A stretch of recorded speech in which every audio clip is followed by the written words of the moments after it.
Mike Bond of USA Today Sports and MMA Junkie here in Ottawa, standing next to Sam Alvey, who fights Elias Theodoro in the featured Fight Pass bout on this Saturday's UFC Fight Night 89 card. So first of all, just talk about that. I mean, it seems like you guys are getting just as much promotion, if not more, than anyone else on this card. Is that kind of nice that you're in that featured spot on Fight Pass?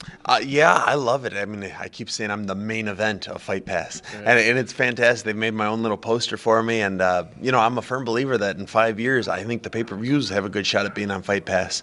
So as it is now, I'm the main event of Fight Pass, and it's very cool. And this is a fight that's been in the works for a while. It seems like you and Elias have kind of been poking at each other for a while. It seems.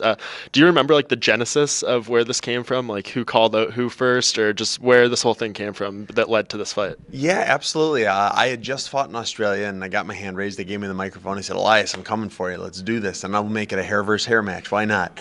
And he shot it down immediately and hard for like 7 months. I mean, he just wouldn't do it. Didn't want the fight. It was this. It was that. He didn't want it.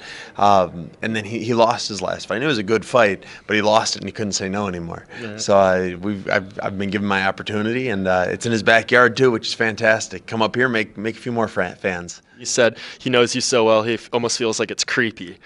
What's your kind of response to that? Do you feel like you know him just because you've been talking for a while, like maybe more intricately than your standard opponent? I've been trying to talk to him a little more. He's not playing back with me as much as I wish he would have, but we'll play out in the cage. I know everything I need to know about him, and I listened to your interview with him, and he's got a few things wrong already.